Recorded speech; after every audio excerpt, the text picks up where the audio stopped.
মাছ হয়ে গেছে। হ্যাঁ, এবার এই সপ্তাহটা পুরো ভেজে সামনে ধনে পাতা দিলাম। মাছটা না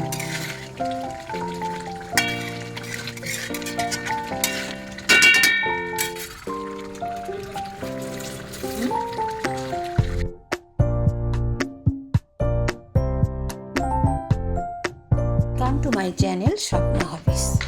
সবাইকে জানাই আমার পরিবারে স্বাগত। আজকে আমি রান্না করব মৌরি বাটা দিয়ে সরপুঁটি মাছের ঝাল। তো তোমরা তো অনেকে অনেক রকমভাবে সরপুঁটি মাছ রেখেছো। তো আমি আজকে তোমাদেরকে এইভাবে করে দেখাচ্ছি। তোমরা ট্রাই করে দেখতেই পারো, আশা করি ভালোই লাগবে। এইভাবে মৌরি দিয়ে সরপুঁটি মাছ রান্না করলে এত সুন্দর টেস্ট হয় না, কি বলবো, সত্যি খুব ভালো লাগে। আমি এতে কোনো পেঁয়াজ দেবো না, রসুন দেবো না, কিছুই দেবো না। দেখো, সর্বপ্রথম আমি মাছগুলোকে ভেজে নিলাম। মাছগুলোকে একে একে আমি ভেজে তুলে নেব।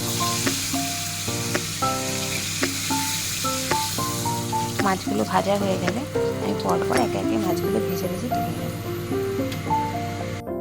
আমি সব মাছগুলো ভেজে নিলাম। একটা মাছ পড়ে ছিল, সেটাকে আবার ভালো করে ভাজলাম।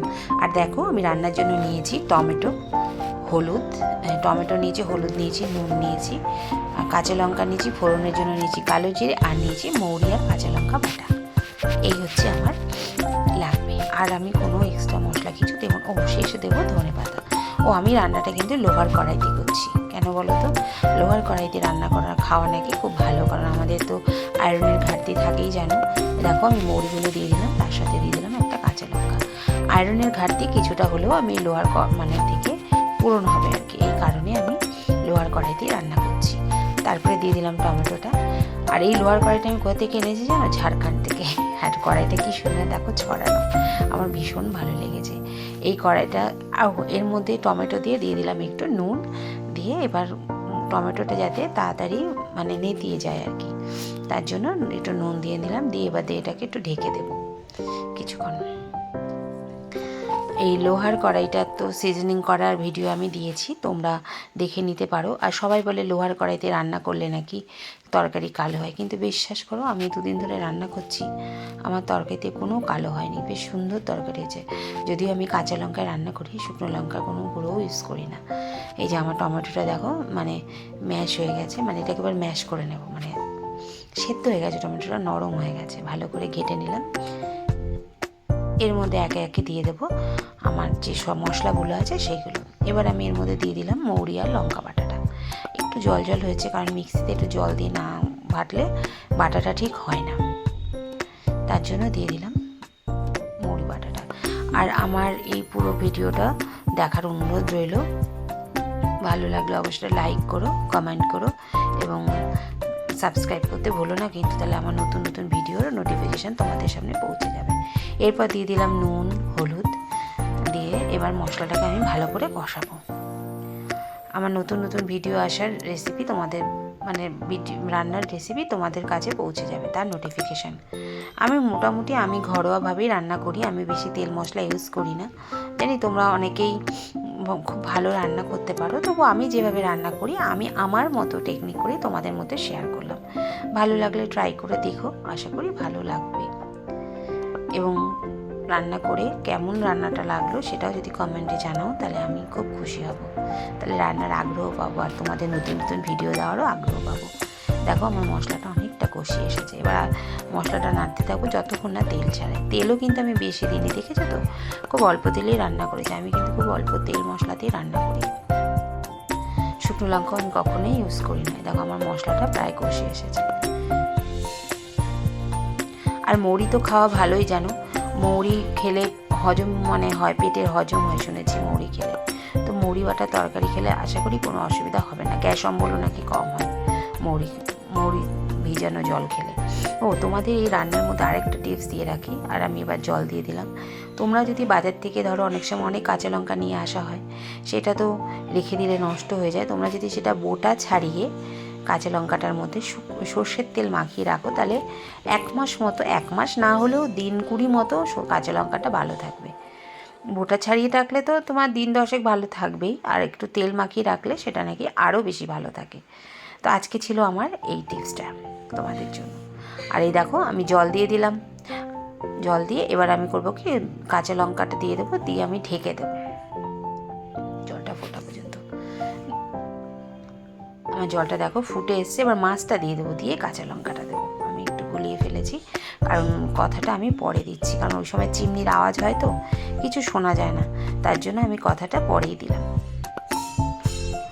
আমি প্রত্যেক দিন আমার রান্নাতে তোমাদেরকে একটা করে টিপস দেওয়ার চেষ্টা করব, যে টিপসগুলো আমি বাড়িতে মানে করি। যেমন আগের দিন বলেছিলাম নুন কখনোই প্লাস্টিকের জারে রাখতে না, সেটা সংসারে আয়ুর্নতি মানে বাড়ে না। এ দেখো কাঁচা লঙ্কাটা দিয়ে এবার ঢেকে দেবো, সংসারে আয়ুর্নতি বাড়ে না, এই জন্য নুন কখনোই প্লাস্টিকের ইয়েতে রাখতে নেই, কাঁচের জারে বা চীনামাটির জারে রাখতে পারো। আর যখন নুনটা রাখবে তার মধ্যে 3-4টে লবঙ্গ দিয়ে রাখবে, 3টে বা 5টা, কারণ আমরা তো বেজুর সংখ্যাটা ইউজ করতে ভালোবাসি না, তার জন্যই বললাম। আর এই যে দেবো ধনে পাতা। দেখো আমার মাছের ঝোলটা অনেকটাই হয়ে এসেছে, আর একটু শুকনো শুকনো করে ধনে পাতা দিয়ে নামিয়ে। ও আরেকটা টিপস তোমাদের দিচ্ছি, এই টিপসটা হচ্ছে সাংসারিক ব্যাপারে। যেমন নুনের জারের ওপরে কখনোই হলুদের কোটো রাখবে না, কারণ তাহলে নাকি মানে আর্থিক অনটন হবে। পাশাপাশি রাখবে, কিন্তু নুনের জারের ওপরে কখনোই হলুদের কোটো রাখবে না। আমি কিন্তু এই ছোটোখাটো টিপসগুলো খুব মানে শুনি এবং সেগুলো করার চেষ্টা করি, এবং যাতে আমি উপকারও পাই। তাই তোমাদেরকেও শেয়ার করুন, যেহেতু তোমরা আমার বন্ধু, মানে আমার পরিবারেরই সদস্য, তো সবাই, আমি চাই সবার ভালো হোক, তাই না বলো? তাহলেই তো সবাই সবার পাশে থাকতে পারবো, ঠিক না? এই একটা টিপস তোমাদেরকে দিয়ে দিলাম। আমিও আমার রান্নাতে প্রত্যেকদিন কিছু না কিছু টিপস তোমাদের দিতে থাকবো। দেখো আমার মাছের ঝোলটা হয়ে গেছে, আমার ঝোল অনেকটাই কমে এসেছে, আর বেশি শুকনো করবো না, এবং গা মাখা করেই নামবো। এরপর আমি ধনে পাতা দিয়ে দিলাম, দিয়ে এবার নামিয়ে নেব। তা আমার এই রেসিপিটা তোমাদের কেমন লেগেছে একটু কমেন্ট করে জানিও, আর বাড়িতে অবশ্যই ট্রাই করে দেখো। মানে অনেক কিছু দিয়ে আমরা অনেক রকমভাবে মাছ খেয়েছি, কিন্তু এই মৌরি বাটা দিয়ে সরপুঁটি মাছ খেয়ে দেখো, ভীষণ ভালো লাগে, সত্যি বলছি, আমার তো ভালো লাগে, তোমাদেরও ভালো লাগবে। এই যে আমার মাছ হয়ে গেছে, আমার সরপুঁটি মাছের রেসিপি রেডি। আমি কিন্তু এতে কোনো শুকনো লঙ্কার গুঁড়ো দিইনি, কাঁচা লঙ্কায় রান্না করেছি আর টমেটো দিয়েছি। কালারটা ভালো এসেছে না? লোহার কড়াইতে নাকি কালো হয়ে যায়, দেখেছো কোনো কালো হয়েছে? আমার মাছের তরকারি যেমন রঙ সেরকমই রয়েছে, কিন্তু কালারটা কিন্তু খুব ভালোই লাগছে, বলো? তো কেমন লাগলো তোমাদের ভিডিওটা? কমেন্টের অপেক্ষায় থাকলাম কিন্তু, আর অবশ্যই আমার পাশে থেকো এবং আমার চ্যানেলটাকে সাবস্ক্রাইব করো। আবার দেখা হবে তোমাদের সঙ্গে নতুন একটা ভিডিওতে। সবাই ভালোও থেকো, সুস্থও থেকো।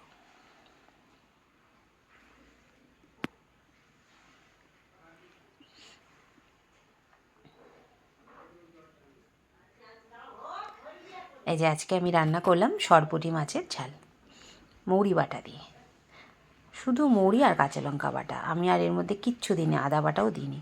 তো তোমরা একবার বাড়িতে ট্রাই করে দেখো, আশা করি তোমাদেরও ভালো লাগবে। আর ভালো লাগলে অবশ্যই আমার চ্যানেলটা সাবস্ক্রাইব করো, আমার রেসিপিটা লাইক করো, মানে আজকের ভিডিওতে লাইক করো, কমেন্ট করো, তোমাদের কমেন্টের অপেক্ষায় থাকলাম। সবাই ভালো থেকো, সুস্থ থেকো, দেখা হবে নতুন একটা ভিডিওতে, নতুন একটা রান্না নিয়ে। আবারও সবাইকে বলি, সবাই ভালো থেকো, সুস্থ থেকো, গুড আফটারনুন।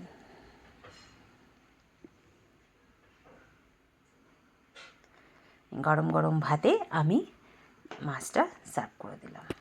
গরম গরম ভাতে ভীষণ ভালো লাগবে খেতে, একবার ট্রাই করে দেখো, কিন্তু তোমাদের সবার কাছে আমার অনুরোধ রইল। সবাই ভালো থেকো, সুস্থ থেকো।